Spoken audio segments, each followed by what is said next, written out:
ചേട്ടാ എന്തെങ്കിലും ചെയ്യുമോ, എൻ്റെ ഏട്ടന് ഒരു നേരത്തെ ഭക്ഷണം വാങ്ങിക്കൊടുക്കാൻ പോലും പറ്റുന്നില്ലാത്ത അവസ്ഥയാണ്.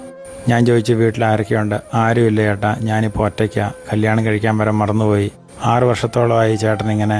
ഉണ്ടായിരുന്നതെല്ലാം വിറ്റ് ഞങ്ങൾ ചികിത്സിച്ചു. പ്രിയമുള്ളവരെ, രശ്മി എന്നെ കോൺടാക്ട് ചെയ്ത് എറണാകുളത്തു നിന്നാണ്. പെട്ടെന്ന് നമ്മുടെ സുഹൃത്ത് ശ്രീഷ അവിടെ എത്തി വീഡിയോ എടുത്തതെല്ലാം. എന്തെങ്കിലും ചെയ്യണം. രശ്മി ഇനിയും ജീവിതത്തിൽ ഒറ്റപ്പെടാൻ പാടില്ല. ഇവർക്കൊന്നും വേണ്ട, ഒരു നേരത്തെ ഭക്ഷണം മേടിച്ചു കൊടുക്കാൻ ആരെങ്കിലും ഉണ്ടായാൽ മതി. 2020 അവൻ്റെ സുഹൃത്തിൻ്റെ പിതാവിന് വേണ്ടി ലിവർ ഡൊണേറ്റ് ചെയ്യുകയുണ്ടായി. ആ സമയത്ത് സർജറിക്കിടെ ഉണ്ടായ കോംപ്ലിക്കേഷൻ മൂലം സ്പൈനൽ സ്ട്രോക്ക് വരെയും കിടപ്പിലാവുകയും ചെയ്തു. 5 വർഷമായിട്ട് കിടപ്പിലാണ്.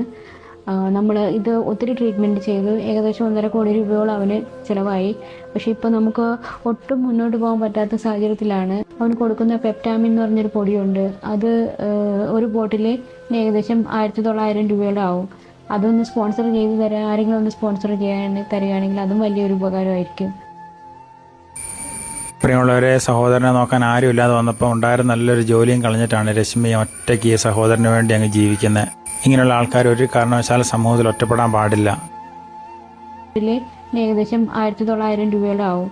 അതൊന്ന് സ്പോൺസർ ചെയ്ത് തരാൻ ആരെങ്കിലും ഒന്ന് സ്പോൺസർ തരികയാണെങ്കിൽ അതും വലിയൊരു ഉപകാരമായിരിക്കും. കേരളത്തിലുള്ള എല്ലാ ആൾക്കാരും കൂടെ തിങ്ങിപ്പാർക്കുന്ന എറണാകുളത്താണ് ഇവരും താമസിക്കുന്നത്. സ്വന്തം ചേട്ടന് ഒരു നേരത്തെ ഭക്ഷണം കൊടുക്കാൻ വേണ്ടി ഒരു സഹോദരി നമ്മുടെ മുമ്പിൽ ഇങ്ങനെ യാചിക്കേണ്ടി വരുന്ന അവസ്ഥ. രശ്മി, നീ മുന്നോട്ട് പോകണം. കേരള സമൂഹം നിന്റെ കൂടെയുണ്ട്. നിനക്ക് ഫോൺ കോൾ വരും, നിന്നെ കാണാൻ വരും.